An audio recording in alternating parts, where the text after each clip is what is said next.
पति कौन? दूसरी कहानी। यमुना के किनारे धर्मस्थान नामक एक नगर था। उस नगर में गणाधिप नाम का राजा राज करता था। उसी में केशव नाम का एक ब्राह्मण भी रहता था। ब्राह्मण यमुना के तट पर जप किया करता था। उसकी एक पुत्री थी जिसका नाम मालती था। वह बड़ी रूपवती थी। जब वह ब्याह के योग्य हुई तो उसके माता पिता और भाई को चिंता हुई।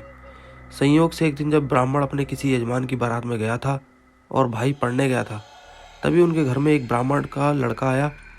लड़की की माँ ने उसके रूप और गुणों को देखकर उससे कहा कि मैं तुमसे अपनी लड़की का ब्याह करूंगी। होनहार की बात की उधर ब्राह्मण के पिता को भी एक दूसरा लड़का मिल गया और उसने उस लड़के को भी यही वचन दे दिया। उधर ब्राह्मण का लड़का जहाँ पढ़ने गया था वहाँ एक लड़के से यही वादा कर आया। कुछ समय बाद बाप बेटे घर में इकट्ठे हुए तो देखते क्या है कि वहाँ एक तीसरा लड़का और मौजूद है। दो उनके साथ आए थे। अब क्या हो? ब्राह्मण, उसका लड़का और ब्राह्मणी बड़ी सोच में पड़ गए। देवयोग से हुआ क्या कि लड़की को सांप ने काट लिया और वह मर गई। उसके बाप भाई तीनों लड़कों ने बड़ी भागदौड़ की। जहर झाड़ने वालों को बुलाया पर कोई नतीजा ना निकला। सब अपनी अपनी करके चले गए।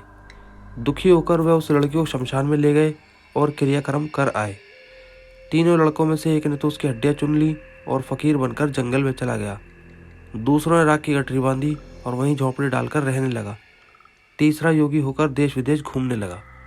एक दिन की बात है, वह तीसरा लड़का घूमते घामते किसी नगर में पहुंचा और एक ब्राह्मणी के घर भोजन करने बैठा।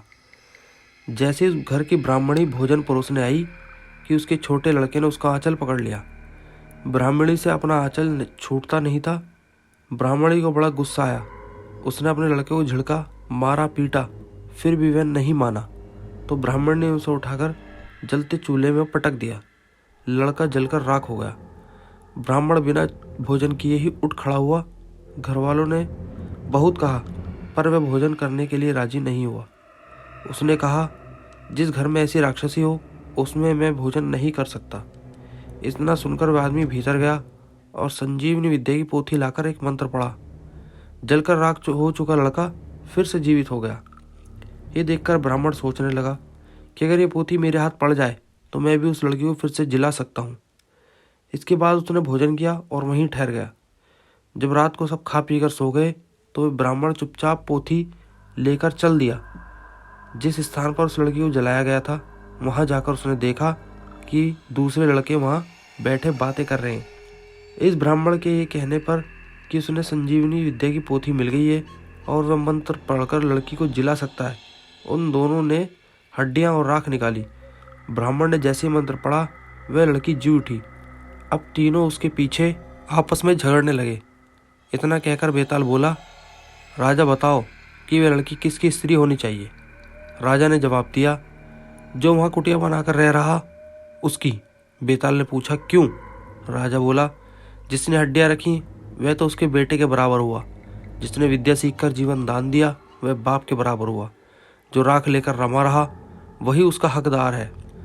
राजा का ये जवाब सुनकर बेताल फिर पेड़ पर जा लटका।